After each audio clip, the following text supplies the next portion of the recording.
All right, welcome everybody. I see we got quite a few people in the room, but real quick before we get into it, just let me know if the audio and video looks good. If not, I will make some corrections before we get deep into this thing. And while I'm waiting on you guys to comment on whether the audio sucks, we're going to say hi to everybody waiting. We got Tree Feller all the way from Australia. What's up, buddy? John Rollins. Yeah, Nayaz, another Australian. Where to next? That's a Patreon. Nice to see you. Wow, guy. Just actually responded to one of your comments. We got Earl in here. The Shaggy, what's going on, brother? So the Shaggy is our moderator. So if you get crazy, Shaggy may throw you out of the chat, out of his life, and out of the will. Let's see. Tree Feller's drinking Red Bulls. We got John Rollins, Tim Rink, Russell Dan Time, Chris, Michael Hill, Kent Davis. What's going on, Kent? How are you? Nice to see you in here. We got David Reinheimer, Bravado Racing. What's up, brother? Always nice seeing you. I always see you pop into a stream. Vinny C, what's going on, brother? Seems like everybody's kind of saying hi. Tree Feller. Classic. Audio's fine. Picture is something wrong with it. Oh, wait, it's just you. Yeah, don't worry. I think the video should be a little higher quality than what you're used to seeing before. So if I look extra hideous, it's just the extra definition in your monitor now. So don't worry about that. All right. Sounds good. Looks good. Wow, guys, got a lot of echo and I tried to reload. Interesting. Yeah, I don't have any external audio, so you shouldn't be getting any echo from me. Chris is for sure. We are baby-faced right now. I think I had, it's been about a week since I went to drill, so we got a week's worth of beard going on here. Not quite enough for me. Who else we got in here? David, nice. Just got home from the range. What'd you shoot? Robert Hardy, what's up, brother? Wombat, nice. Nice seeing you. Trey Smith. Let's see. Here's a good one. The air finish comparison of match ammunition. What was the winner? So for the MTR, for the 20.5 inch like CZ MTR, we have not. I'm still waiting on ammo to come around. I need like 2 more types of ammo, and then I'm going to do that for sure. If it gets bad enough, like if nothing's going to come in stock anytime soon, then I'm just going to gather up what I can, and we'll shoot it and see what the winner is, because I realize it's been dragging on pretty freaking long, so we kind of need to get that thing taken care of. And this is definitely for Shaggy. I really need to quit drinking this crap, because I'm going to warrant officer school and I'm not going to have any caffeine. So let's see. Hey, Dennis.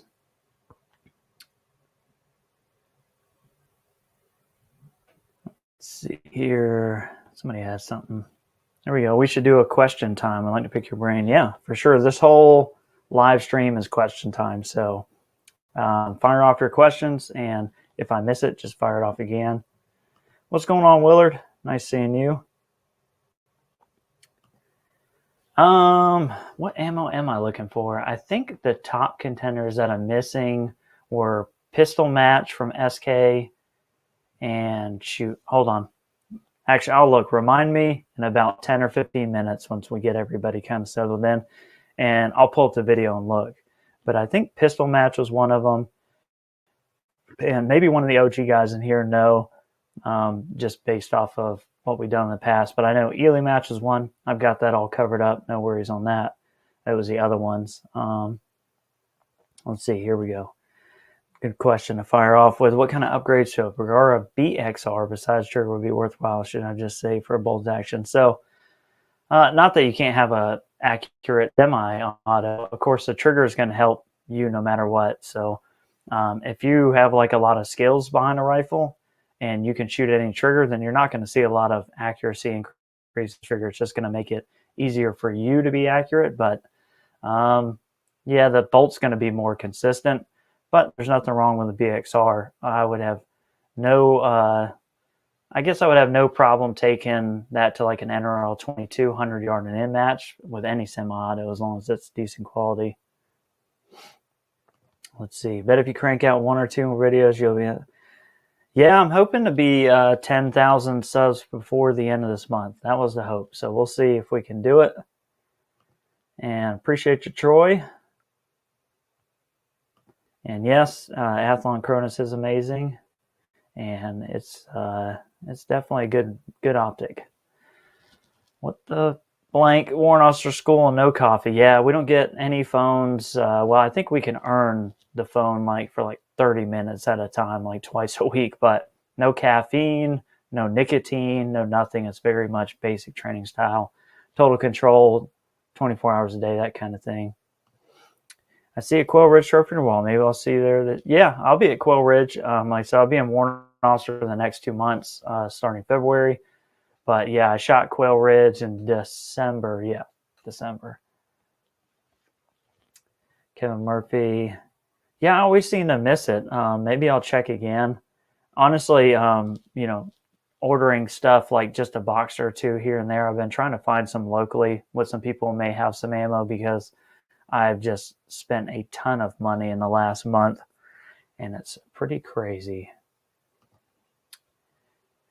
Let's see. Can you tell us what you think about the IBI? Actually, I haven't shot the IBI enough to really say one way or the other. The barrel test would be the first time I really shoot it on paper for like actual accuracy to see what's going on with it. I shot it a little bit and a couple groups of 50 and then played with it on steel, but it seems like, it's a good shooting barrel. I don't know if it's going to beat the Lilja or what's going to go on with the test. So we'll kind of both know that once we get that test underway. Get off those monsters. Get down with some Yerba Mate Enlightenment. I have no idea what that is, but I will look it up. Stand up with Chris. Subject snowed in or to see the chassis again last night. Nice. No, we're not snowed in. It is, we do have some snow here. The real problem has been the wind. It's just like the wind does not want to die down. And I need the wind to die down to do some of these tests. But I have videos that we're shooting in between, so Michael saving us, but I need 2 good wind days, like 5 mile per hour or less, and I will be set before I go to Warrant Officer School. And the hope is to film enough now, because I'm off work. I'm not working right now. Film enough now so that you guys get at least weekly videos while I'm in Warrant Officer School. So that's the hopes. Gen 3 Razor looks really good, and I am not a Vortex guy. But it looks like it fits very well into the price category of what it is. So, I mean, it's substantially more than any optic I have on the wall right now. So, it would have to have some pretty bang up features to drag me away from them, because the Cronus, the Aries, the Tract right behind me there, they're all really great scopes and they're not nearly as much money. Let's see. Ammo Fast has, okay, yeah, I'll definitely check them out. The voting. So I don't have any idea because we can't see the vote. So I don't know if I'm last place, first place, and they're talking about the Gundies. So we're nominated for Breakout Creator of the Year on the Gundies. If you haven't been and you feel like being charitable, then shoot over to the Gundies. You'll see it pull up with a Google search. If you look under categories, you'll see Breakout Creator of the Year. You'll see our channel, and you can give us 15 votes a day. And no clue if we'll place or not, but definitely appreciate everybody who's been sticking in there trying.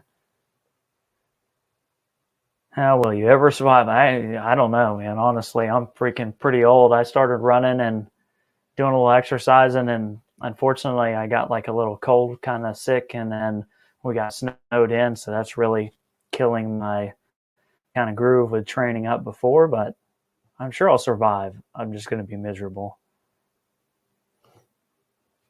Cz-457 buy a cheaper model rebarrel or look for the MTU. Oh, you're talking about, okay, yeah. So, if you think you're going to rebarrel it at some point, just buy the cheaper model and buy whatever barrel you want to buy. The MTR barrels are good, but the aftermarket barrels, obviously, there's a little more time taken with them. They're more of a specialty deal, so you're going to end up with a little nicer barrel. That goes for pretty much any production gun. Let's see. Sorry, I was trying to get us a guest in here. I don't think he can make it. Nope. Our guest cannot make it. Just us tonight. And you dang right, Chris Beck.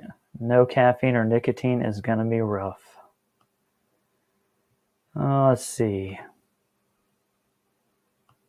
Got one up here. Oh, I'm falling behind already.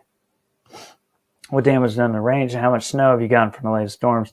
So we lost about 8 or 10 trees. They all fell, of course, most of them in the range. So I got most of that cleaned up. It did flatten my 100-yard KYL, which is the 50-yard KYL at 100. It smashed it pretty good, so I'm going to have to fix that. But that's not going to happen until after warrant officer school for sure. Kevin Murphy says, God almighty, no wonder they got it. I guess I'm spoiled by like good shooting in those guys because I think SK Pistol Match sells for like $7 or $8 box there, but can't be picky when it's not around, so I'm going to have to grab some. See Matt Wampets yesterday? Yes, I did. And I don't doubt that at all with the powder and everything else going on. That was ridiculously cold. And I mean, the fact that the ammo held together beyond that is pretty amazing. All right, let's see. I have not checked out the EP5, but I actually kind of in a roundabout way am getting a hold of those guys to check it out because I realize that not everybody wants to spend $1,000, $1,600 on optics. So I want to give the EP5 a look, and I think it's really honestly targeted at the Midas TAC. It's a couple $100 cheaper, but it has similar features. So I would be amazed if the glass on the EP is as good as the Athlon Midas TAC 5 to 25, but it's probably going to have all the same features, just probably not as good a glass. So, but we'll see when we get it. Would love to see some close-up target hanging solutions. Yeah, I'm actually working on revamping the range, so hopefully when I get some more stuff in, I'll be able to do a range video. Let's see. No, I use basically the same method everybody else does. As far as, leveling it, I use both the shining the light back through the objective and casting the reticle on the wall and leveling that way to just setting the gun up and off a plumb, but I pretty much do the same thing everybody else does. Let's see. Christensen's Arms Ranger Sight. Not a fan. I don't really have a real good reason why not. It's just I have not seen those guns do really amazing things, and there's so many guns right now that are out that are just extremely accurate for the money that I think you're just like purposely avoiding better options to try and make something work that is the likelihood that it's not going to work. When you go Bergara, CZ, Tika, all those are freaking hammers for the price point. And I just don't think if you're looking for precision, probably don't need to look any further than those big three. And appreciate you.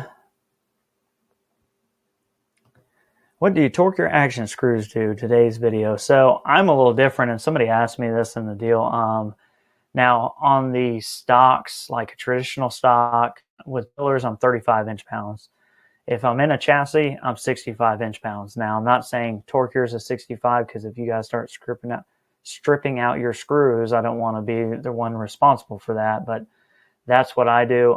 In reality, probably 35, 45 inch-pounds is more than enough that action is never going to move. Because when you're in a chassis and it's metal on metal, there's no change there. There's no compression.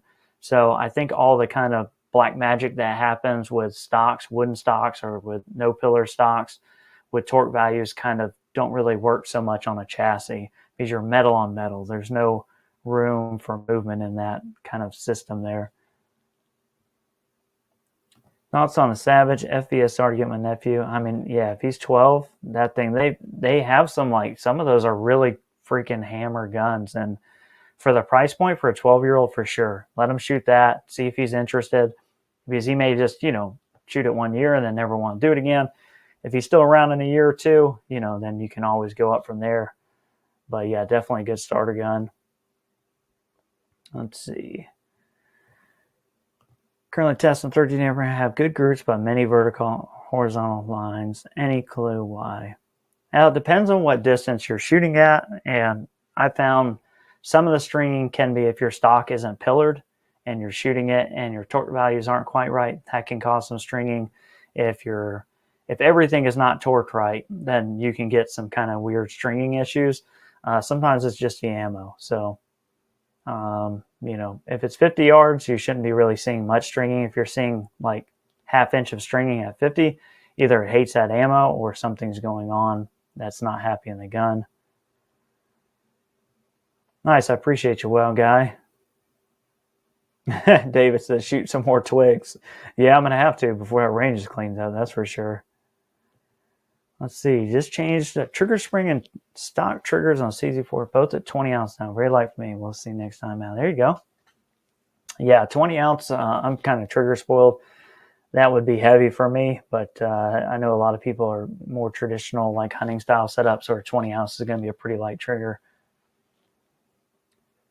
Nice. I think I saw that came in, Shaggy. I just didn't look because we were on the stream. I will look in just a second. Dang, I'm falling behind again. Nice. Thanks for popping in, Orange. We'll catch you later.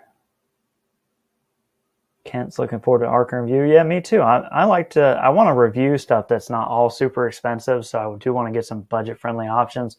That's including rifles. So probably going to do something in the Savage series this summer. Probably like a B-22 or something like that. I don't know. Something that's going to shoot, and we're going to play with it and see what we can get out of it. Willard, I set 2 box healing match in my outside building to get super cold night going to Polar MX on AM and Chrono and see this breeze. Nice. Yeah, it's nice to test that winter time. As far as the Hawk Frontiers, I have no experience with the Hawk scopes. I mean, I've heard people say good things about them, and most of those people are from the airgun side of the world. So Hawk, Element, those are going to be huge in the airgun community, not so much in precision rimfire, because oftentimes you're going to find guys who want to duplicate their optic setup from their centerfire to their rimfire setup for PRS and those kind of things. So I do not have any experience with them. Nice. Appreciate that, David. And Kevin, thank you so much for voting. Do you like the American Rifle Co. rings or a one-piece mount? I always prefer a one-piece mount. It's just easier for me. And I just like that beefiness of the setup because, like a lot of people, I'm guilty of like picking up my gun by the front of the mount and carrying it around. So not the best idea, but it works.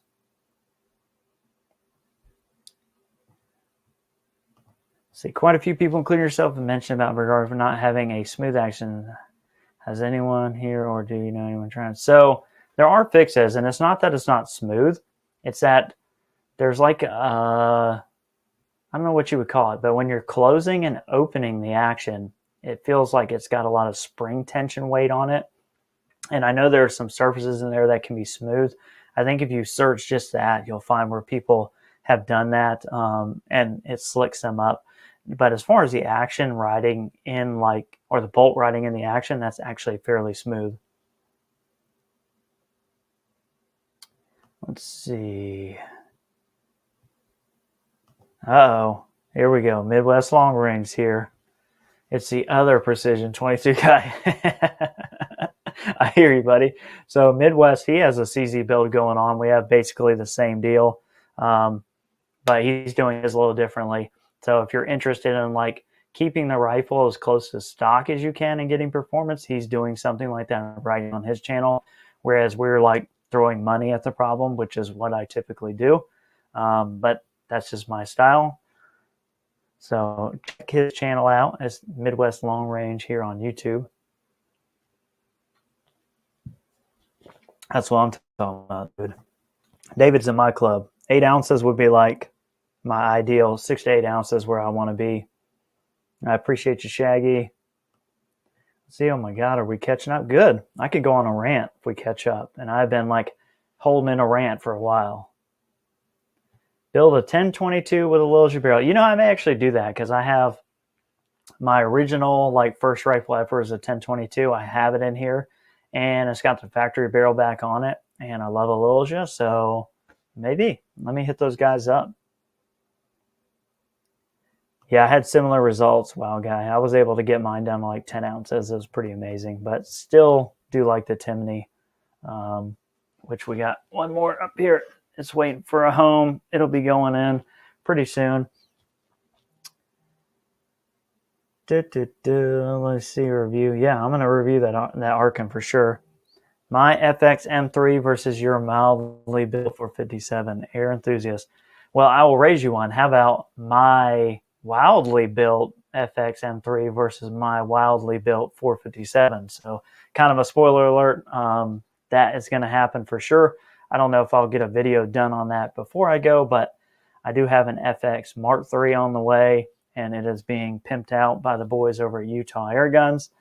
And luckily, I've met a bunch of people in the air rifle world since I've been absent for the last 5 or 6 years, but we are going to be doing some pretty fantastic things and pushing the envelope, kind of joining the ranks of some of the more prestigious air rifle YouTubers who are working with FX, and I'm going to kind of join that fight, and we're going to see if we can push an air rifle to some astronomically pretty hard-hitting fast stuff with some new stuff that they're working on now. Let's see. Install Timony for set at 5 ounce. Can you get a cock, Sicily? Yeah, so what you need to do is add some weight to that. So the Timony, remember, is built for like 1 pound. Now you can get it lower than that, but they guarantee it at 1 pound. What you're actually having happen is you're cocking it and it's releasing the sear. So that's not good. So like that gun will not bump test pass, like, or pass a bump test. So if you get it to cock, I would imagine you could hit the bolt like area with like a rubber mallet and it would set the gun off. So you're probably going to want to bring that up to around 8 ounces or to a point where it catches every time. And if you bump it, you know, like bump that bolt, like if you were closing the bolt really hard, it should stay cocked and not release it. And that's just playing with that deal there. Let's see. I thought I was catching up. I was going to show something off. Looking for an Athlon. Much difference between my stack? Yeah. I don't have it here. Actually, that one's in a box. But the 5 to 25 is a 34 millimeter tube setup. And so I believe it's got a little better glass. The 6 to 24 is going to be a 30 millimeter with a little not as good glass. So that's the price difference. That's what you're going to pay for. You're going to a bigger tube, bigger objective, better glass when you go to the 5 to 25 versus the 6 to 24. I was just about to order an FX3. Miss one. Do you have the Anarchy's Outdoor Extended Mag Relay Center? Your CZ is bigger. Yes, I do. And yes, I enjoy them over the factory stubby one, especially when you start putting them in chassis. But I mean, it's just that it is a extended mag release. So, but yeah, they work fine for me, and I do enjoy having them. Nice, yeah, I'm ready to do it. I'm pretty pumped to shoot that some air gun stuff that's competitive to 22 long rifle. Yep, David had the same problem. Took it from 6 to 8 and it fixed it. Where to next? No, I am not going to South Africa. If I ever end up in South Africa, it's probably because the Army took me there, but I do not like to fly. I hate flying, which is comical because when I was active duty, I was airborne, jumping out of airplanes, but I hated it, hate flying. Just absolutely will not fly anywhere if I don't have to. So probably not going to South Africa because that's going to be a whole lot of boat riding. What can you say about some rifles barrels having cold bore? So I haven't really put enough testing and data behind it to know. What I have noticed is the larger diameter barrels that are fixed into an action seem to have less cold bore flyer issues.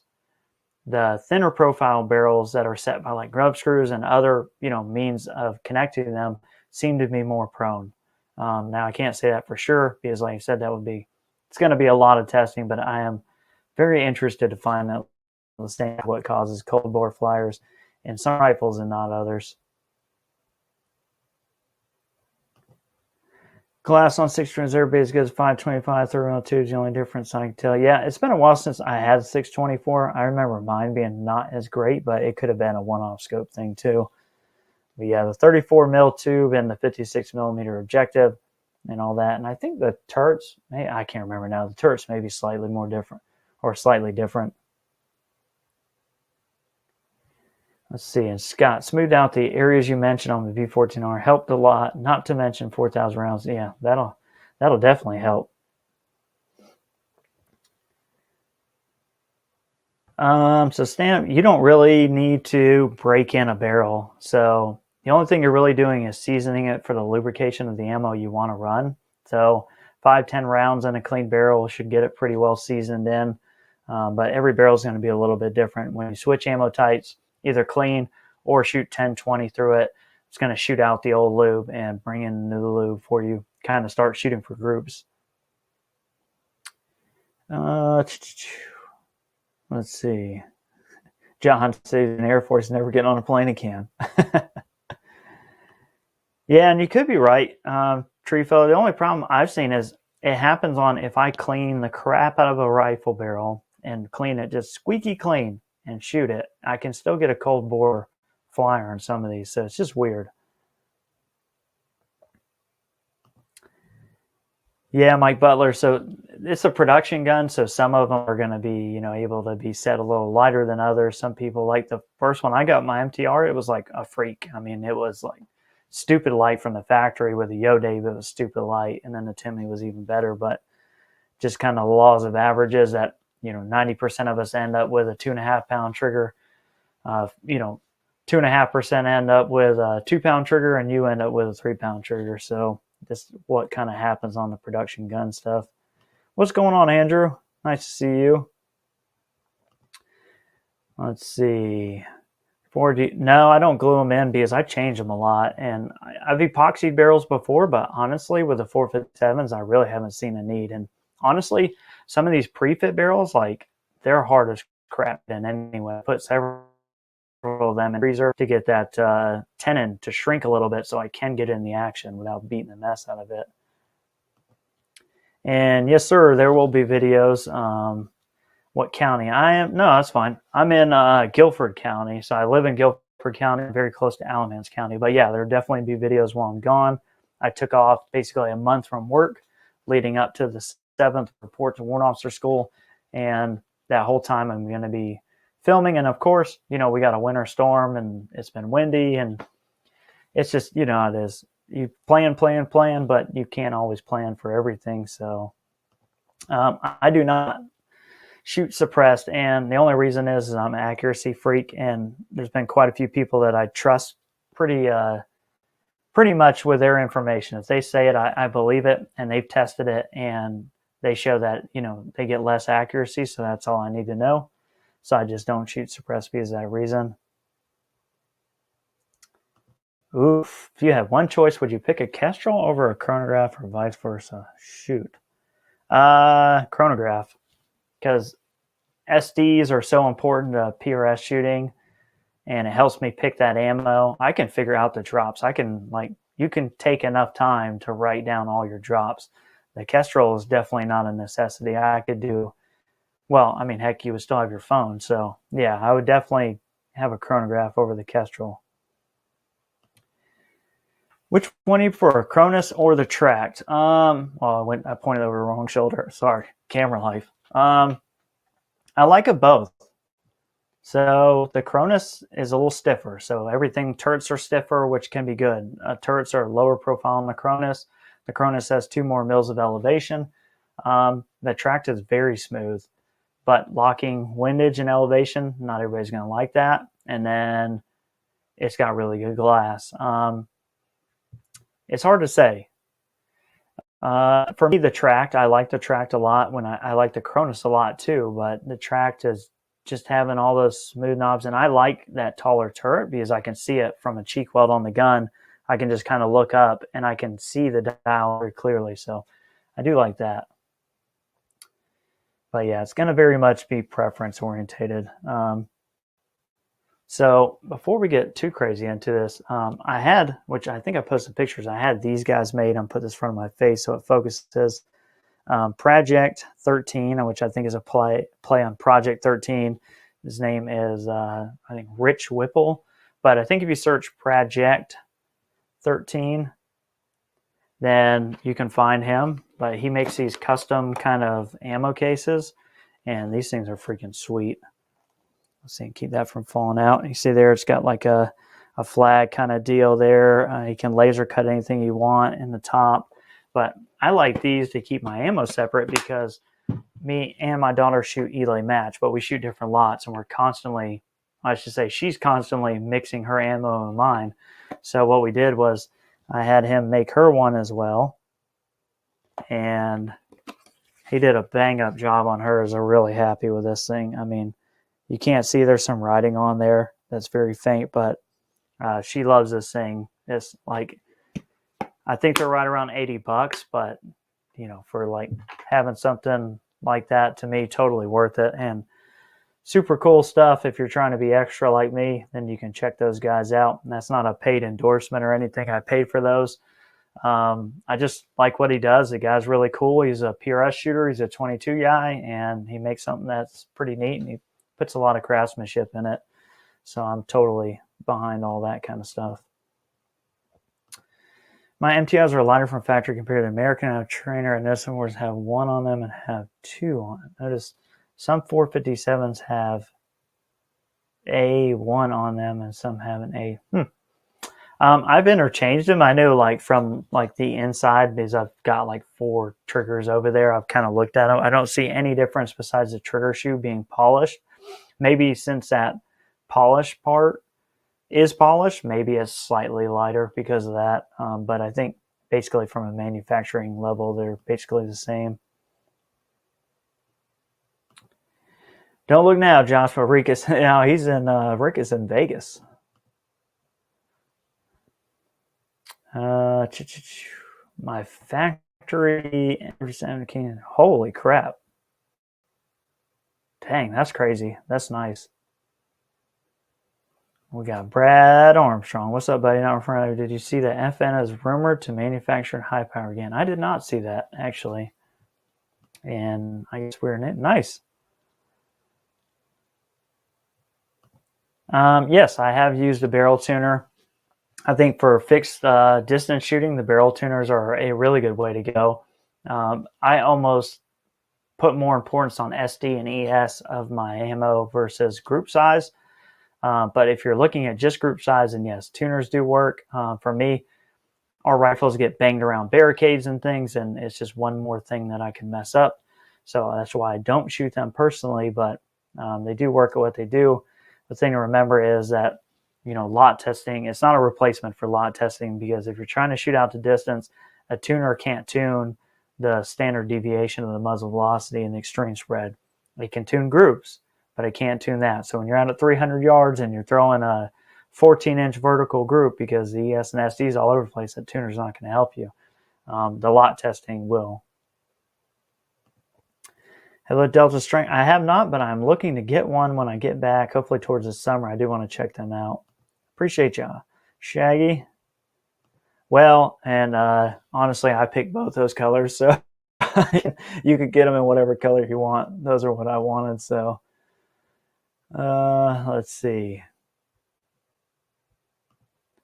Honestly, the best comp for a 457 is whatever you think looks best to you, because there's not enough gas in the 22 long rifle, even out of a 16-inch barrel, to really effectively work a comp. Actually, I had this conversation with someone the other day, but even say like a 9mm handgun, which is a very short barrel with a lot of extra gas, doesn't effectively work a comp. So they actually shoot 38 Super Comp, which is a way over gas 9mm, so that has so much gas it drives the barrel back down. So you need gas to work a comp. Like you know, just putting a comp on the end of a gun won't really do anything for you unless it has the gases there to kind of work that comp in your favor. Now there are exceptions to everything, but really just go with whatever you think looks the best. Now consider the fact you're adding weight to your barrel. It's going to change the harmonic. So if you're shooting some ammo now that might be really good, you may screw that comp on, and that ammo might not be that great all of a sudden, or vice versa. Both are equally as possible. Keith, I was a 91 Delta. Well, when I first started out, I think it was a 51 Delta. It was like power generation. When I became It was a 91 X-ray. It was like a maintenance manager. And at E7's when I decided to drop my warrant officer packet. And so now I am a warrant officer candidate. Let's see. Is your little just tapered or 900 all the way? And do you prefer 21 inch? Yeah, mine. So I always get a straight taper profile, like, or not straight tapered, a non-tapered profile. So it's 9 the whole way. And I prefer the 21 inch, and I prefer them for both the same reason. Is it's super hard to get a rifle like this to balance. And so the heavier the diameter of the barrel and the more of it I have out front, then the better chance I have of balancing that rifle. And I just seem to like 18 inches or longer because it's just a quieter shooting rifle. It's more pleasant to people around me. I know it's more pleasant for me to be being around a group of guys shooting longer barrels in a match than it is like 16 inch, whereas they're kind of, spitting out some unburned powder and it's kind of a little noisy. I appreciate you, Ben. We only got like 1 or 2 inches and a bunch of ice, really. And we got John from Illinois. What's up, man? Let's see. Yes, 2022 is hopefully the year of the rimfire. See, my stock 16-inch barrel shoots really good with SK. Yeah, a lot of my 16-inch barrels shoot SK really well. Yeah, this is going to be super easy. So the Tract versus Cronus optically. So the Tract has Japanese glass. So the Cronus, the Tract has shot glass. The Cronus has Japanese glass. To someone who's never looked through good glass, I would assume you would look at both and be like, yeah, they're both good. And they are both good. The Tract is just slightly higher definition. So usually I relate this is if you were looking at this screen right now and this was coming across in like 720p, things would look it would be pixelated. You wouldn't be able to read, let me get the right finger, this writing and stuff up here. You wouldn't be able to read that. And then all of a sudden we go to 1080 and now you can read all that lettering up there. It's the same when you're trying to see that bullet or look at trace or see, grass moving.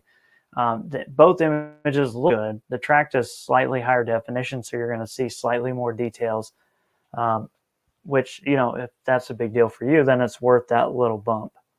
But optically, they're both very good. As a baseline, they're good glass for both of them.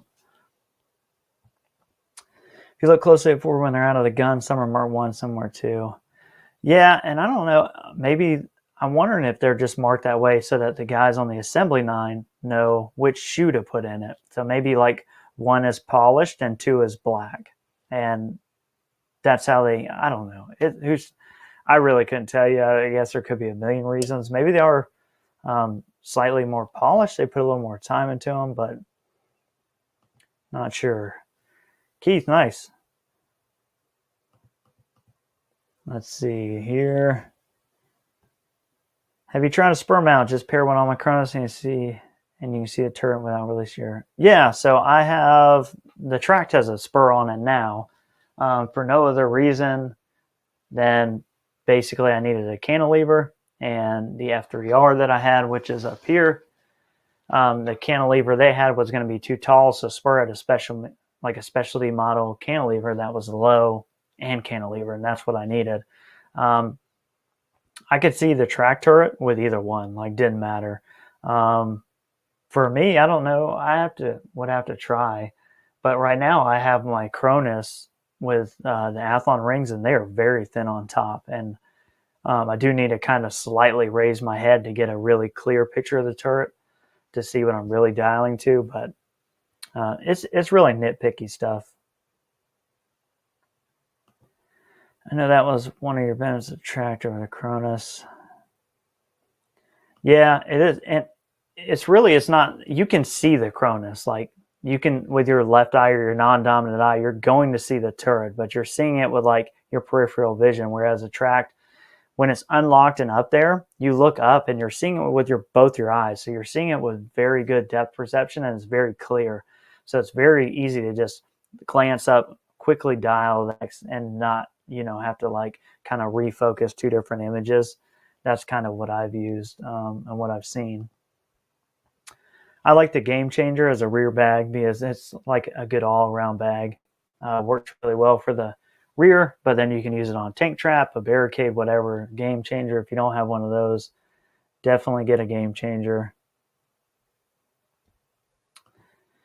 Thoughts on the MDT XRS chassis stock? Actually, have not tried one. I'm going to try and get a couple more different options on the channel so I can check those out and see what the deal is with them. But pretty much, I think when you get to the chassis or like the higher end mini chassis stocks, it's really just preference because they're all going to give you the same accuracy results. I feel like they all are inletted very well, but it's really just what looks the best and is going to function the best for you.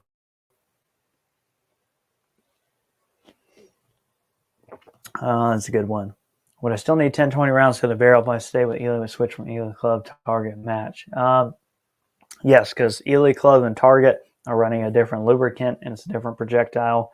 When you get up to practice, match, and 10X, they're using like the Talos wax or whatever. It's a different bullet, different wax. I don't think you need 10 to 20, maybe 10, but it is different. It's like going from, RWS, R50 to 10X would be the same kind of switch.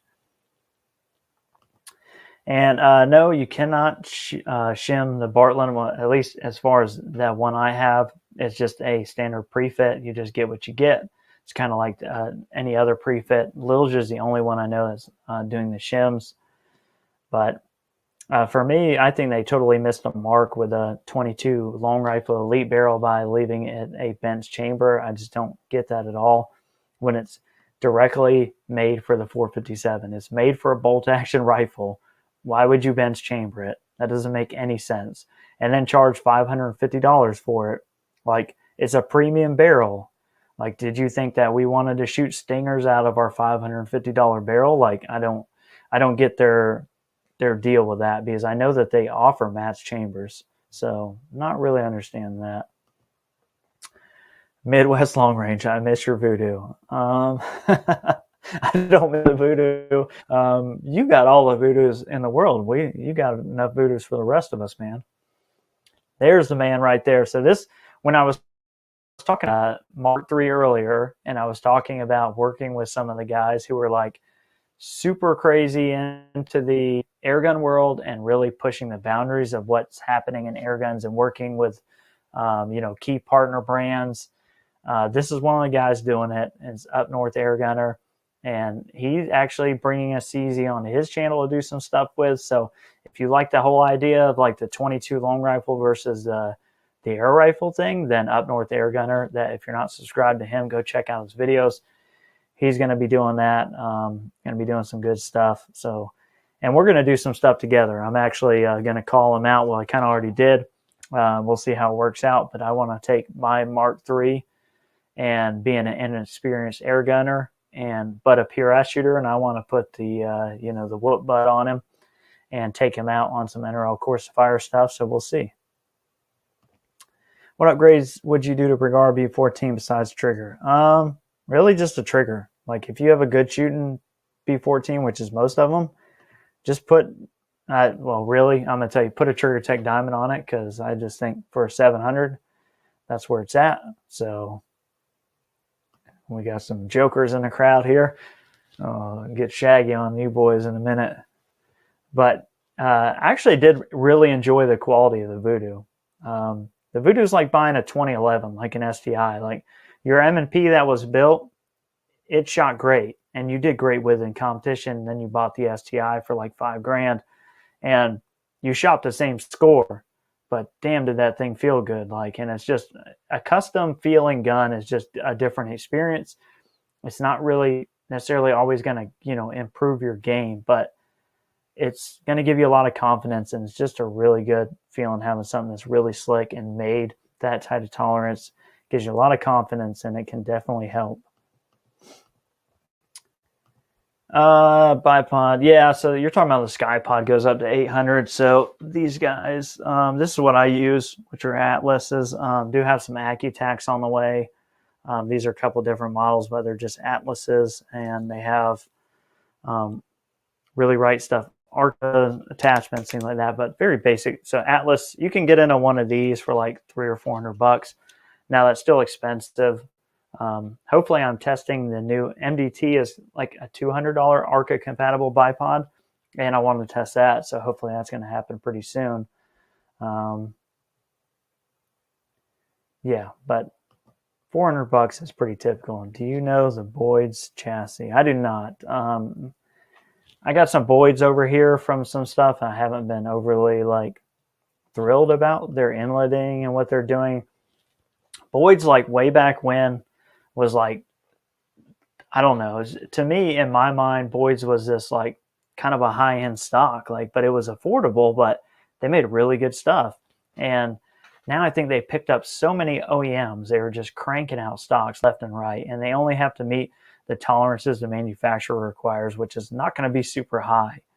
So it's like kind of a stock to buy as like an upgrade. I'm not really like putting Boyd on that level anymore.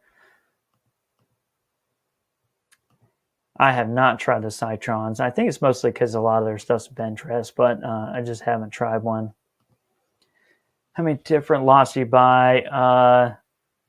I buy as much as I can afford to buy of different lots, as long as that lot has more than like 150 boxes in stock. Because worst thing is when you buy something like that and they only had 50, and then that's the magic lot. It works great. Well, one, they only have 50, and then two, they sold 45 of them while you were lot testing. So I look for 150 plus boxes in stock so that I can buy a case or whatever if I can afford to do that. Yeah, I don't miss that voodoo. Yeah, I think not a lot of people are. Congrats on the upcoming school. Good luck. Congrats edging up towards 10K. Appreciate it, man. Did not get any film, but John took me out and whooped my butt on some sporting clays with his CZ shotgun. I thought I would have enough CZ, like, kind of black magic built up now from shooting all these CZs that I would have been able to whoop his butt with his own gun, but it didn't work. And you are totally correct. Matt Dover does some really cool stuff. And, he's one of those guys, too, who's partnered with FX and those guys and doing a really good thing. Airgunner says, bring it. So we'll see how that goes. I'm probably going to get I'm on like a freaking losing streak. So, John Swearingen, he beat me shooting sporting clays. Now I'm going to get this Impact Mark III, and Up North Airgunner's going to whoop me with it. And so it's just going to be, I'm sure, exciting. I get to use 28 shot FX in our head-to-head. These 5 and 10 season vintage drives me nuts.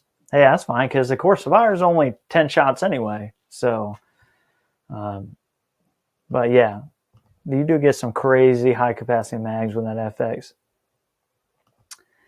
I agree, yeah. And Tree Feller's also right. Need versus want. I don't need a Voodoo. I don't need a Rim-X at this point. I still like Voodoos. I'm going to own another Voodoo. But right now, like, I'm balancing everything. So, like, I can only order ammo when I get rid of, like, X. And then when I get Y, then I got to sell Y to get Z. And I'm super far, in the hole on the channel. So when I get some of that settled back out and kind of get back on level ground, then I'm going to get a Voodoo just for myself, just because I think it is a good rifle. Accutac bipods are built like tanks. Yeah, I have 2 Accutacs coming, but one of them I ordered in October. That's still not here, and the other one in like December. At this point, I've given up hope on getting either one, but we'll see. The Loso, the Match Pro, has a great glass for the money, but you need channel locks to adjust the parallax, and the knot is huge. That's funny. I have not tried the GRS stocks yet. Beta one, just not sure if I want to bang around. Yeah, I really like the GRS stocks. They are super adjustable. I kind of like compare those to the Wooks stocks or chassis. Both look really good. I'd like to get, both of them. I like my fancy wood now too, but I've never been a chassis guy until I felt like what a 20-pound rimfire feels like on barricades, and it was kind of love after that. I'm like, yeah, I need a 20-pound gun in my life all the time now. Lucas says, what's up, man? I got me a Loge on the way. Nice. Shimming goes. We've seen consistent random barrels you have changed or helped change, or will they all be different? They're all going to be slightly different, but I can tell you if you're shooting Ely, you're going to end up with somewhere between 1 and 4 thousandths of shims. If you're shooting Lapua, you're probably going to end up with somewhere between 3 or 4 thousandths to 8 thousandths in shims. You know, the actions are all going to be different. I would highly recommend you check your actual particular action, but the Lapua SK line ammo, it's going to like about 43 thousandths headspace. The Ely, you need to really suck that down to like 39, 40 thousandths as a starting point because it is a thinner rim thickness cartridge. Any idea we'll be adding more to the Pro? Excuse me. Yeah, actually, I have one in YouTube land right now waiting to be approved. So expect that probably Tuesday. Well, wait, it's Monday. So no, Tuesday would be tomorrow. Wednesday or Thursday, hopefully. Like if it's not approved by then, I'm just going to put it on the channel, not monetized. I'm not going to wait forever for them. And then the barrel testing, the head-to-head-to-head, that's actually going to be part of the series, but kind of not, because these are all the barrels I was going to test. I figured just knock it out all at once, one video. It would make a very good video for those who are in the series and those who are just considering buying one. And then the winner of that barrel competition, that's the barrel that'll go on to the series gun. And then we'll continue. And I can tell you eventually that gun is going to end up with like basically an MOA or mill ladder or whatever you want to call it, like a Charlie Tacom or Night Force makes one, but we're going to be shooting that thing crazy far. And, you know, that's not going to be like weeks after we get it done, but it's definitely going to happen. Oh, God. I don't know if I want to divulge this. So we shot 100 clays. Mine was like 56. John's was like 70 something. John whooped me pretty good. We both did, you know, pretty bad, but I like quite obviously like have no sporting clay experience. So when they're crossing, that's when I'm bad. Like if it's one's going this way and I have to lead and do drop and all this stuff, I'm no good. Like I miss those every time. You know, some of the other easier angles I was annihilating clays, but so not very good. So what's the plan for this year's 22 man? Staying local or shooting any matches you can attend? I'm staying local for the most part, but I am going to, I think I'm going to PRS Nationals as long as the military keeps me able to do so. And I am going to be shooting like the new Mars series, so that'll be in West Virginia. I'm going to try and get out there and support Ben Blevins out there. I think he's in Kentucky or whatever. I want to go shoot one of his NRL matches, and not for NRL points, just because he's a good dude and he has good matches. I want to check out some of his stuff. Just not bad for foreign. Yeah, I just don't like I don't like giving those guys money, the knockoff guys, because I know a lot of people who like entrepreneurs who started businesses, come up with a design, implemented, sunk a lot of their money into it to have the Chinese knockoff guys totally kill their business. And I mean, so I try not to support those guys at all possible. I think in some matches, like if you show up with a knockoff bipod, like that's not going to go over real well. Because most of those guys understand like the small business perspective of it. But, you know, obviously you have the freedom to buy whatever you want to buy, but it definitely can be catastrophic to some of these small business owners.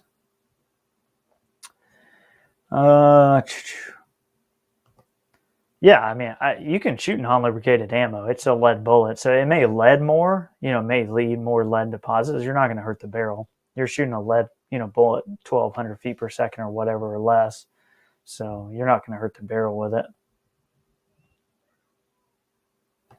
Have you ever heard of Pride Fowler or field tested a rapid reflex rough scope for 22.7 long rate scope? I have not. I've checked that out. Do you find the Area 419 MOA riser too high? Better go to FX, no limits, dovetail. No, I don't find it too high. Pair it with low rings. So that's the thing. All these that you're seeing on the wall here, all have like Area 419. Actually, hold on. Let me turn up some light. But these all have area 419.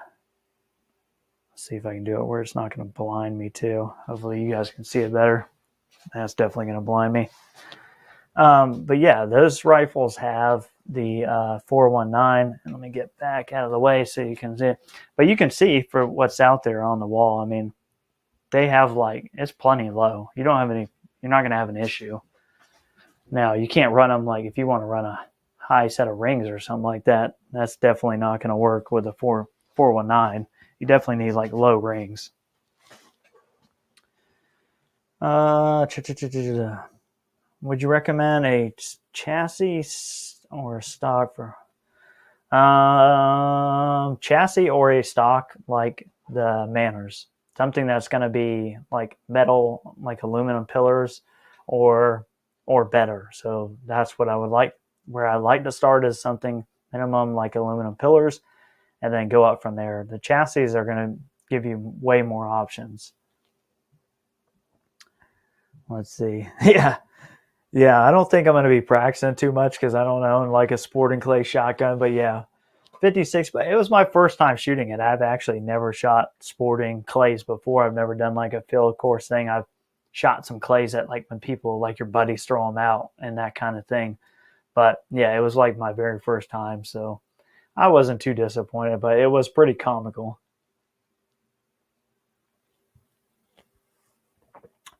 Let's see.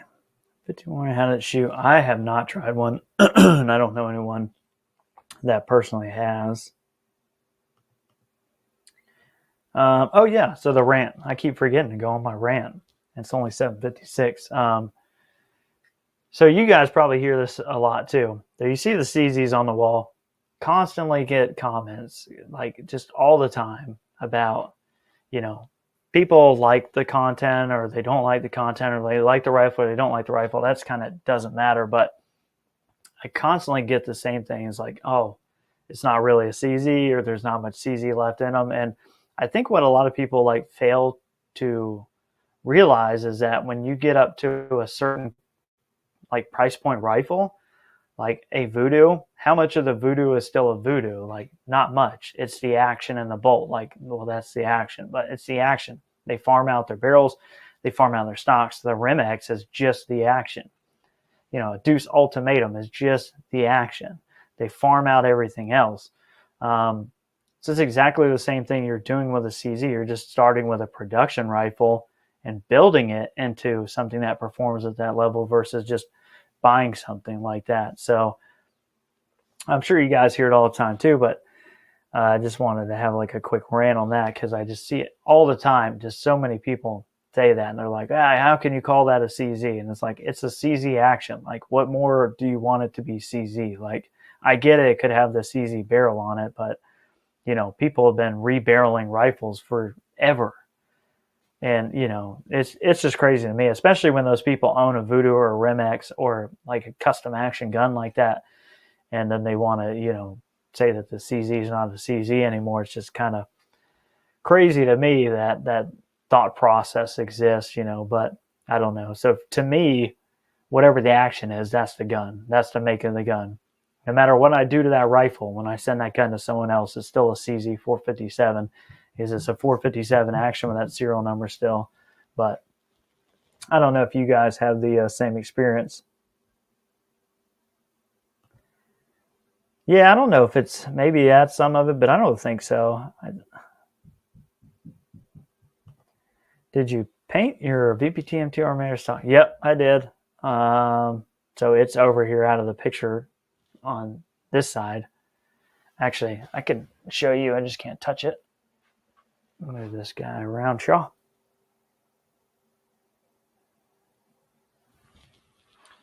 So that's obviously the Manners over there, and it got painted. Let me get out of the frame so it'll focus.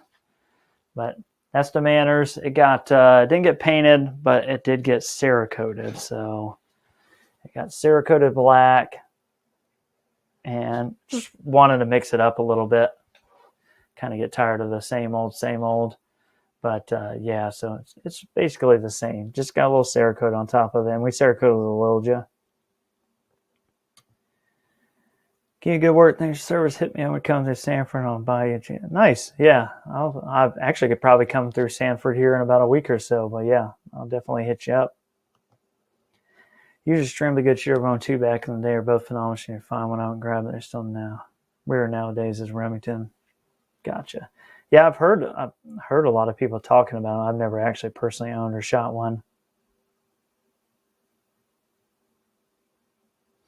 Let's see. Thoughts on the Cz-457 Prs? I don't know. I'm not familiar with that model. I don't know if you're talking about the long-range precision model or the chassis model, or maybe there's one I don't know about.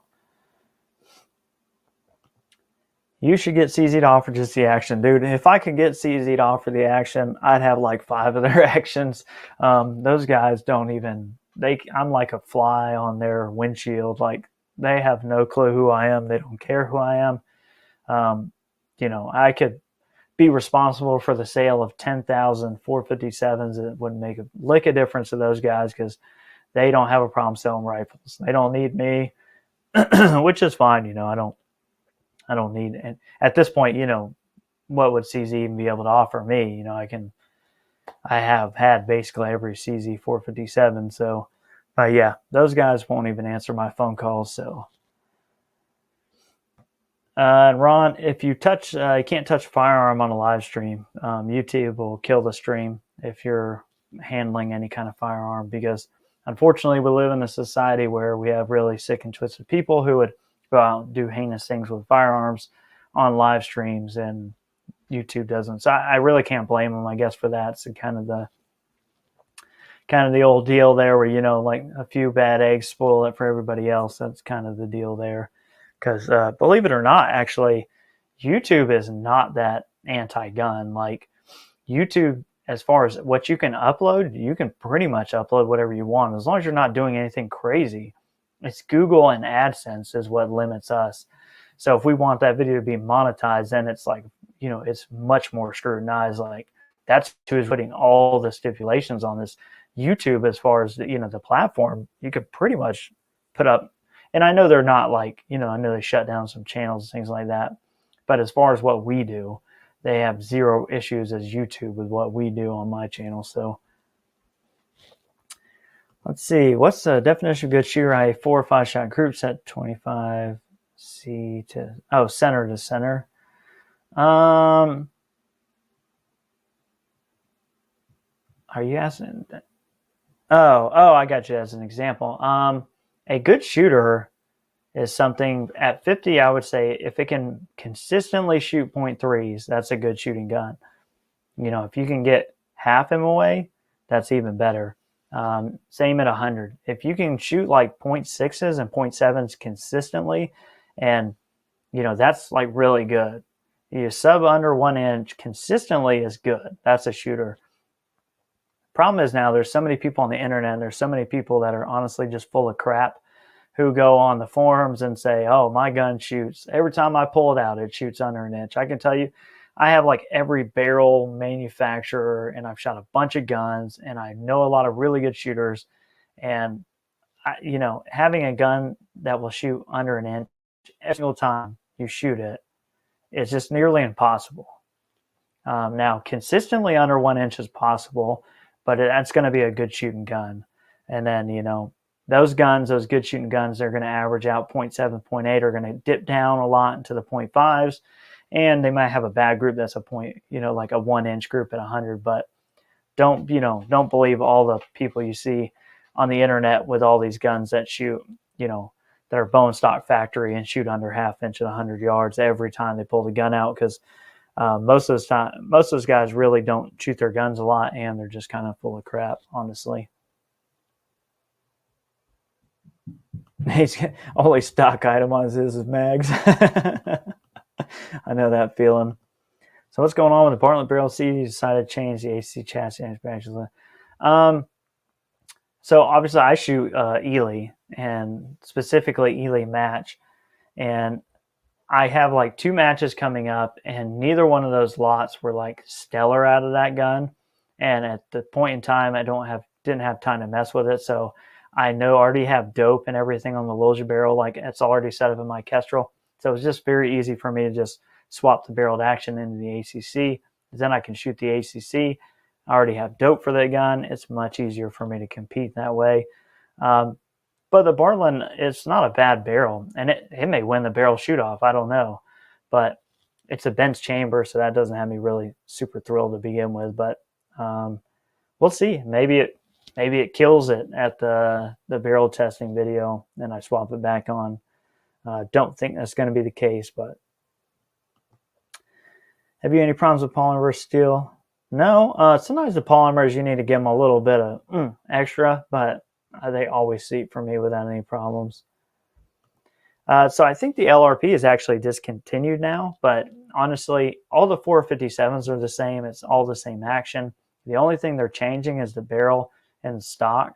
So unless you just absolutely love the stock and the barrel option that you're getting, just buy the cheapest one you can, because if you're going to change either one of those things, you're kind of just wasting money up front. But I never actually shot the LRP, but I see people who liked them. I wasn't a huge fan of the look of the stock, so I wasn't going to buy one for myself, but it's not everybody's cup of tea.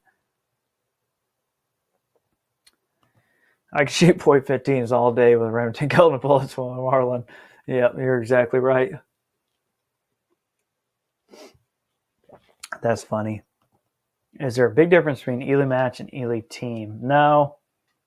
So all these ammo manufacturers basically do the same thing. What they do is every time they run that machine with that bullet type and that brass, they're going to try and produce Elite 10X. As those rounds come out in lots, they're going to kind of test them and check them. And, you know, the most consistent of those are going to go in an Elite 10X box. The next kind of level down is going to go into like a match box. And then the bottom half, you know, of that's going to go into a team box. Now that's on their test barrels or whatever they're testing with. That always doesn't equate to reality in real life.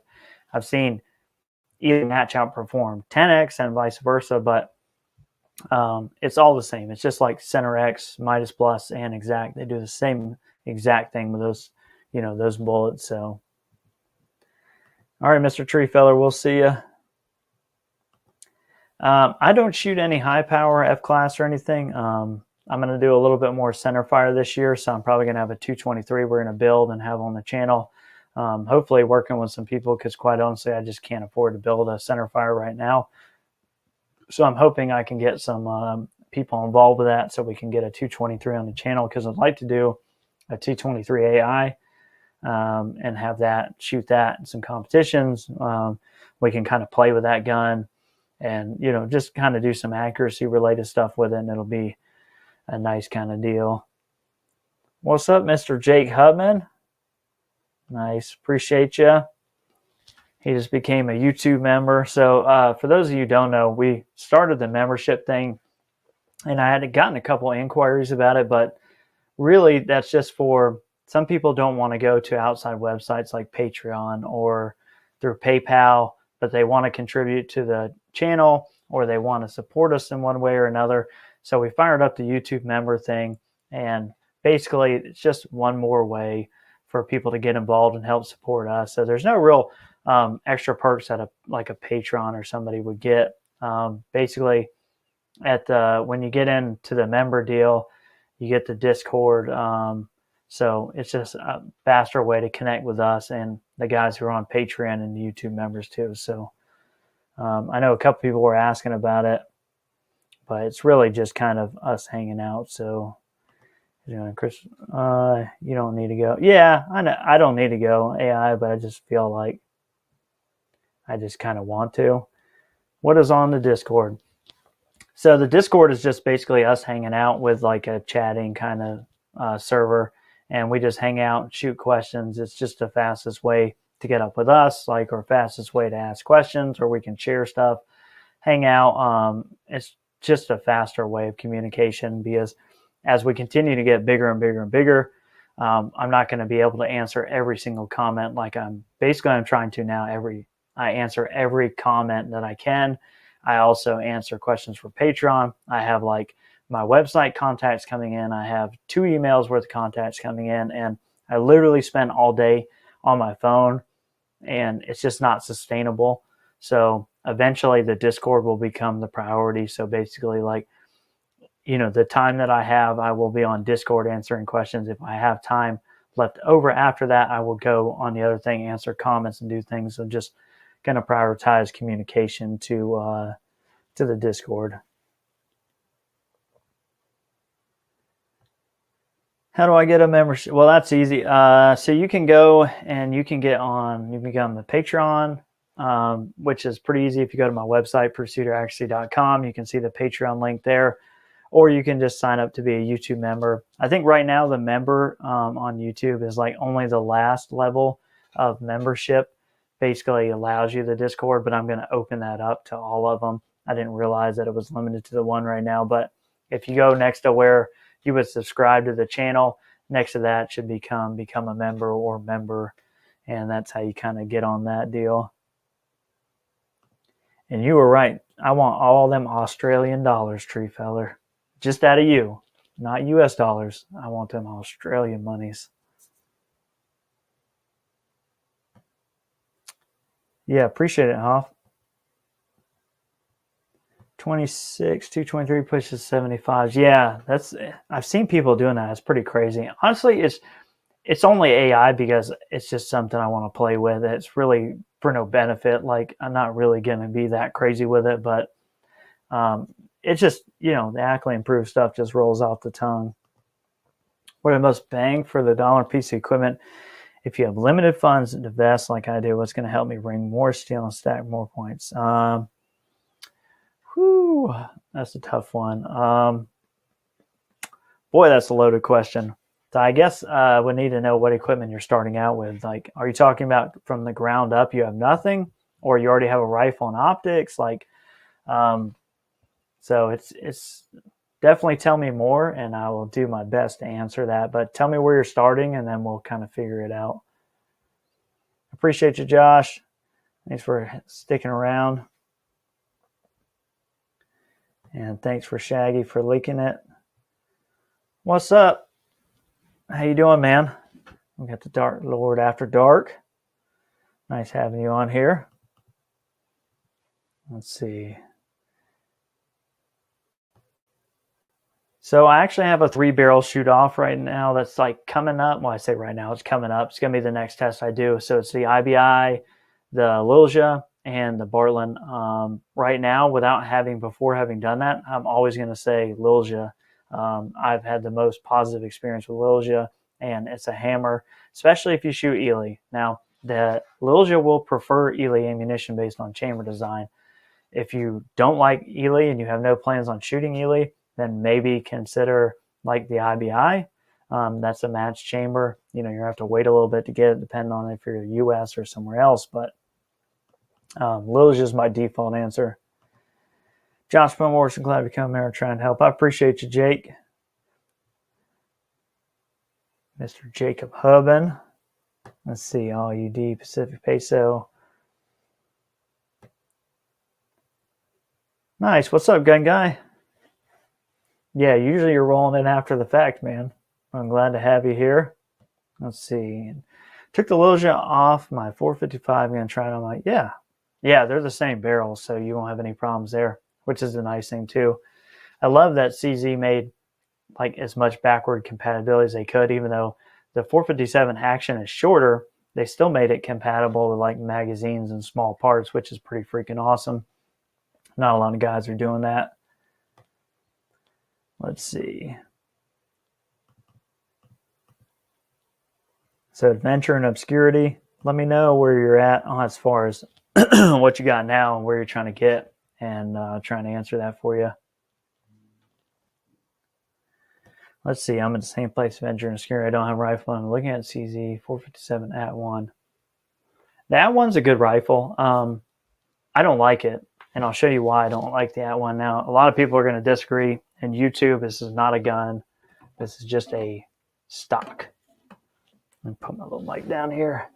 Just a stock, not a rifle. Calm down, YouTube. I see you hitting that stop play button. Okay. So the problem I have with the @1 is it's short, like really short. And I just never felt like I could be comfortable on it. And I'm a pretty small dude. Like, I'm not a huge guy. For me, it's just not a comfortable shooting stock. Now, for you, if you're able to hold one, maybe it works for you. But the 16-inch @1, like, has been a freaking hammer. It's a really good barrel gun out to like 100 yards. Most of the factory options are very solid to 100 yards. What ammo would you say works best for the Fort? Well, my MTR barrel, the best, I think, shooting stuff we had out of it was the Ely match that I shot. I think it's at the top of the leaderboard, but the SK did very well too. That's the good thing is they kind of like will shoot a wide variety of ammunition like really well. So I had some SK that was really good. Ely that was good. Center X wasn't great, but you know, it's just one lot. So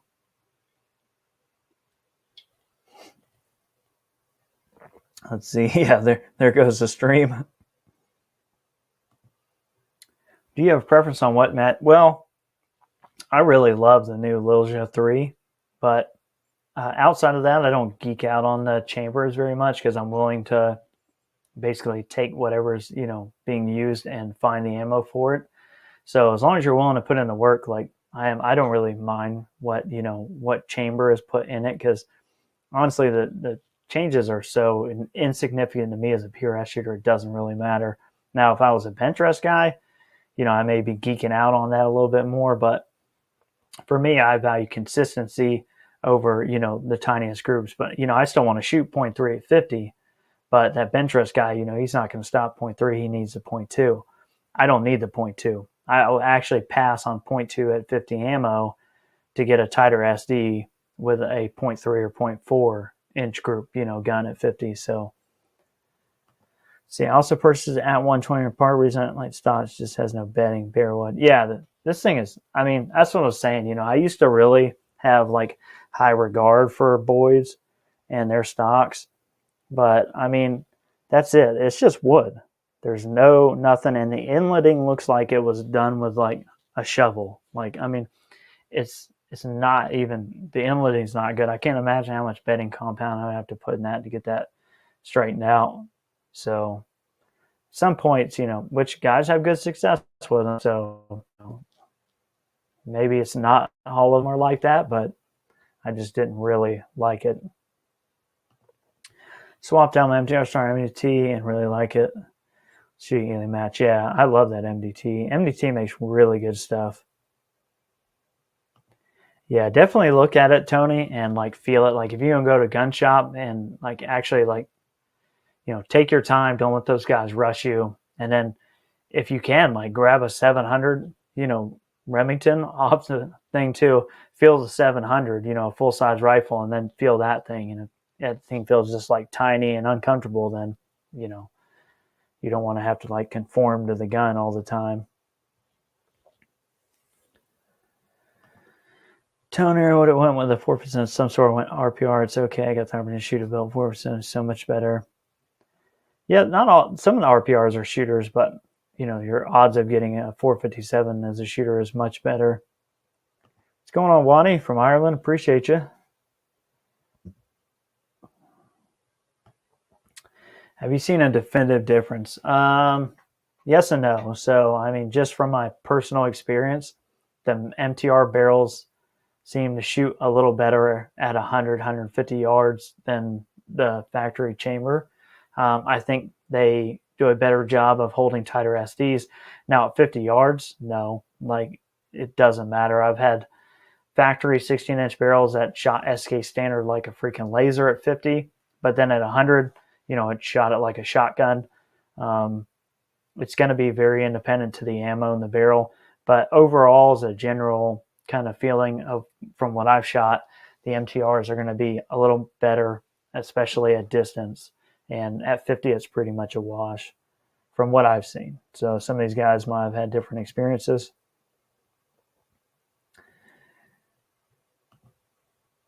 Yeah, some people like, there is a ton of @1s that's on like the leaderboard for bench rest for factory, because CZ rules factory rifle bench rest. And there's a lot of @1s.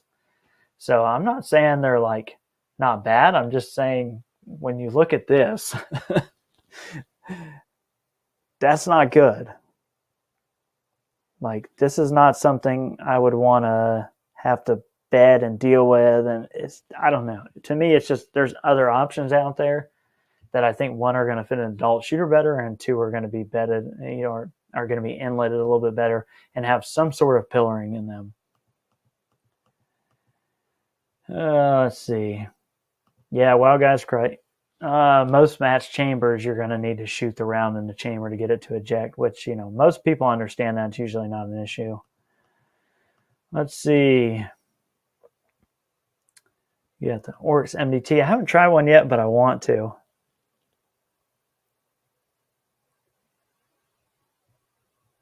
Let's see. My MTR likes RWS, tried R15 rough seem like both mine are normal attack. I think RWS is freaking knocking out of the park this year. I haven't had a gun that we've tried. I help some buddies every now and again. We lot test like their Voodoos and stuff. The R50 has been freaking hammering out of their Voodoos and other guns we've tried. It's expensive, but it's been freaking hammering. Bob, you listen. I don't know who Bob is. I think I'm not in the loop. I like them either, but there are guys and a girl kicking ass air effect. Yeah, so you're talking about Cody and dang, what is his daughter's name? I don't want to say their last name, but yeah. And I talked to those guys, and he loves the @1. And I said they're on the leaderboard. They're there. Like, I'm not saying they're not, because they are. But from what I have here, and if you're going to shoot PRS with it, I don't think, like, interest rifle, sure, like you can put it on a bench, no big deal. If you need to shoot that thing positionally, like a whole other deal there. It's just, it needs to be bigger. To me, it looks like it's made for a youth shooter. And I, like, even with this one, I had no problem shooting it off the bench. And I had no real problems with it ever, except that I hated the inletting. But for PRS stuff, like, hang it up. Just, my daughter did okay with it because, she's small and she's 11, but I could not deal with that rifle. And my buddy, who likes very Gucci stuff and has very Gucci Voodoo rifles, he really likes it out. So, yeah, I'm the weirdo, but, I don't know. Not much there for me. Do you find playing with the action screw like 15 MP going up in inch pounds? If it doesn't have pillars and it's compressing wood, then yes. I have found a lot of, you can make some effect to accuracy with torque, values. I feel like once you get up to like aluminum pillars or mini chassis or chassis, then that kind of like stops happening. And it's really just like a set it and forget it, which is a benefit of that. Will a 450 shoot a 9-200 with volume like CCI standards? No, I mean, the problem is it's just going to be whichever barrel happens to prefer that CCI standard better. If you're going to shoot CCI standard, there's really no benefit of spending the extra money on a match chamber because it just doesn't have tight enough tolerances to see benefit out of it. Video, like, subscribe, appreciate your comment, and thanks for popping in my stream the other day. Or Crump stream, whoever it was. Thanks, man. I appreciate it. Yeah, no problem. I try and find as many gun tubers as I can, out there and pop in and get to know as much as I can about what's going on in the community. But I appreciate you coming over and subscribing. I run an RPR with a BTR Gen 2. I have a pint-sized game changer and a squishy. The rifle, squishy. Okay. The rifle has arc on the bottom. We're feeding it some SK that likes okay-ish. Okay, so you got an RPR. You got a BTR Gen 2. So you have some base equipment. You have a game changer. One, I would say you need maybe is a squishy a pillow bag? It probably is. So if you don't have a pillow bag, get a pillow bag.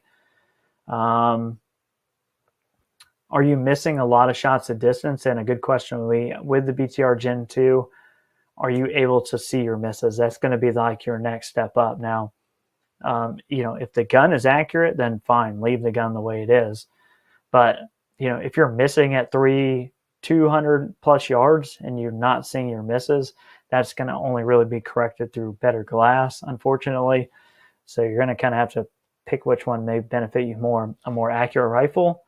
And, if your rifle's not super accurate now, or better glass so that you're able to see your misses and make corrections. But you don't need a ton of bags. A pillar my son's at one with no bedding made a world of difference. Yeah, I can imagine, because this, like, even in this one here, my at one, it's been crushed quite a bit, and I never torqued it past like 35 inch-pounds, and usually less than that, but I don't know. Do you find blue rings chromatic aberrations when you use the Athlon Aries in bright light? No, not really. Not really. I don't see much. Like, I'm shooting at steel, and I guess I'm really not paying much attention either, but I've seen nothing that looked weird out of the Aries. Now the camera I use, it like makes all that like way worse. So on some of my videos, you'll see like what looks to be like a ton of chromatic aberration. It's actually the camera, like the white balance and everything trying to focus through the optic. It doesn't work well, and it blows the images out. But my eye through the scope, the Aries, has always looked really good to me. Let's see. You know anyone out there that makes a one PC? Yeah, for the 457, that's going to be Anarchy Outdoors, and it's sold by quite a few people. They make a one-piece bottom metal for the 457. They also make a ton of Ruger precision rimfire parts too. Any thoughts on CCI green? Hard pass. I do not like the CCI is great, I mean, for what it is, but green tag, CCI and green, they cannot compete with like what I would consider real match ammo. Now, if you're shooting at 50 yards or whatever and your gun likes it, then great, shoot it up. Like, you should never spend more money than what you need to. Like, if you're going to shoot 50 yards, you shouldn't be, and you're just casually shooting and just like to shoot tight groups, you probably shouldn't be buying 10X or Exact, because you really don't need it. But yeah, if you're going to shoot out to any distance or competitively, I would leave the green tag at home and try some other ammos. Yeah, let's see. Squishy feed it. SK. Oh, I think we already got that one. Have you thought about doing a video on ballistic calculators? I love Strap Pro. Wish I had more instruction on when I first got it. Yeah, I've been attempting to shoot that video, and the problem is like it's so hard to portray what I want to portray and not confuse people and not get so in detail. But I think what I'm going to start doing is like my next video where I do positional shooting stuff, I think I'm going to incorporate a little like parts of it. Like, so talking about like, maybe the importance of like your zero, where your zero's at, and then using like the calculator to like get your muzzle velocity, or adjusting BC based on drop at distance, and just start kind of slowly incorporating it in instead of a one big, mind-blowing, mind-boggling, probably making sense video that I'm going to try and shoot about ballistic calculators. Side shot really makes your barrels and your trigger control is really good. I appreciate it, man. Yeah, so unfortunately for the barrel test, I was just thinking about it earlier. I'm probably not going to run the side shot, and I know a lot of people are probably going to look at that and have their own, thoughts of why I'm not running it. It's not to hide anything, but it's hard to get that thing focused in. Like, all the optics are different. So you have to focus it on the reticle, and I don't take enough time to do that already, but I want to. Oh, something's going. There we go. Video cut out. But so I think that's going to be more old school. I'm going to put a GoPro Hero 9 down at the target, and when we do the 3-barrel test stuff, I'm going to go through and we're going to basically just shoot everything, and you'll see the target real time, and I have a camera on me real time, but maybe not the side shot. So, all right, let's see. Any last minute questions? A little over an hour now. Kids are going to be going to bed soon, so I'm sure my wife will appreciate me ending this before 9 o'clock, but I don't want to leave any of you guys hanging, so if you got any questions, I had my one little rant. Again, let me show the better looking one, since they made fun of my color. That Project 13. Stupid nice ammo containers. Like I said, This isn't like I don't do pay-per-view stuff. Just really good product. What's your pull weight? As low as it'll go safely. So a couple are 6 and most are 8. The curve trigger I have is the lowest. It's 6-ounce trigger, but basically I drop them till they stop holding the sear, and then I start bump testing as I increase weight. And then I get to the point where it'll pass a bump test, and I give it like a smidge more just to be safe. Use a Kestrel. What do you? Yes, I use a Kestrel, and if you're going to run multiple guns, I think the Kestrel is the way to go. It's just a lot easier. Good match 22 long rifle you recommend. As far as the rifle, for sure 457. I mean, all these guns like behind me, I've shot Voodoos. I've had Bergars on the channel. I own the Voodoo. 457 are freaking hammers. I don't think for the money, besides the Tikka, there's just a preference really. So Tikka, T1X MTR, or 457. The 457 is more readily available, but definitely be my recommendations. Thank you for showing the green one a second time. Yeah, no problem. That's like, yeah, that's right. Yeah, it could be a backup. You could put like a really small, and here's the green one just for Shaggy because he complains about it. Oops, upside down. This could be a shower gun case. I mean, it could be like a toilet. It's thin. This could be like a toilet gun. Like you put it in the tank. You never know. 15 good nights, brother. Yeah. Yeah, so the shirts and the hoodies are pretty much probably not going to happen until spring. I'm going to introduce more stuff then, but it's really hard to get anything like in the sizes I need because everything's backed up. But I also don't want to leave. I don't want to introduce new stuff to the website, and then my wife is the only one here, and she has to deal with it all because we do all the processing. I buy the shirts, the hoodies, everything. Like they print them, but then they come to us, so we package them. We separate them. I do the inventory on the website. We basically do everything. I don't want to leave that for her with kids by herself, trying to manage all that. Shower gun goes on the counter, not in the container. Well, depends on where your shower gun is in the shower. 457 for 5,200 yards. You're making 16, 20, or 24. I recommend a 20. 16, there's nothing wrong with a 16. It'll be fine. It'll get you out there. It'll shoot great. 16 is going to be a little louder. 20 is going to be more pleasant to shoot and to be around when it's being shot. 24-inch barrel, if you like longer barrels, that's fine. Sounds like you're probably going to be shooting off a bench as target shooting. So 20 inches where the direction I would send you. Cz-457. I think I want to go with like a custom action. I am pretty Gucci. I mean, I know I got the CZs and kind of, give that vibe of like I'm a CZ guru because I like CZ Shadow 2s and all their guns. But I think for my centerfire is going to be definitely a like custom action setup deal. I have B-Scar triggers for bench rest single stage 2-ounce. Probably not the best for what you do though. Yeah, the B-Scar triggers are freaking awesome. You just can't. I can't get the guy to respond to me, and trying to get one is pretty hard. Yeah, stupid nice. But yeah, that's pretty ridiculous. 6 ounces, 6 to 8 ounces, I think for PRS practical shooting is about as low as probably anyone reasonable would go.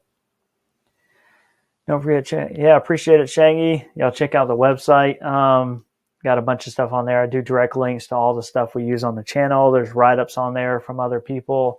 Like I said, go to the My Gear section of that. It lists everything I use, and it goes directly to the website, non-affiliate links, all that good stuff. So all the collection of information is there.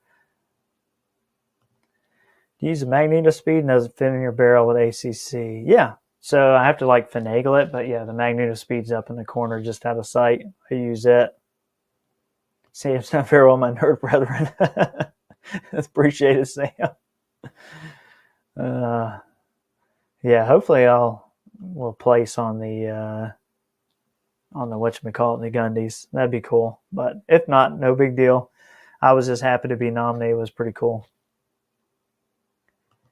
Got a couple shirts a couple months back. Really good shirts. Thanks. Yeah, I appreciate it, Brian. Yeah, we try and go out of our way. Like even these hoodies, like we handpick these. We handpick the shirts, like not cheap stuff. I don't want to be like just hawking cheap shirts to make a buck. I'd rather have like actually nice crap so that you guys will enjoy. But all right, I appreciate everybody. Thanks for stopping in. Hopefully we answered everybody's question. Hopefully you guys get out there. Like I said, we got some videos coming. We talked about here. Should see some really interesting stuff, and hopefully won't miss a beat while I'm gone at Warrant Officer School to have videos at least once a week to tide you over. So if you notice my video counts kind of dropped, then I'm probably at Warrant Officer School. And if I'm not answering comments, not because all of a sudden I don't like you guys, I'm just not there to answer them because they took my phone away. Dang on, TAC officers at Warrant School took my phone away like I'm an 8-year-old kid. But I appreciate you guys. Have a good one, and hope to catch you on the next video.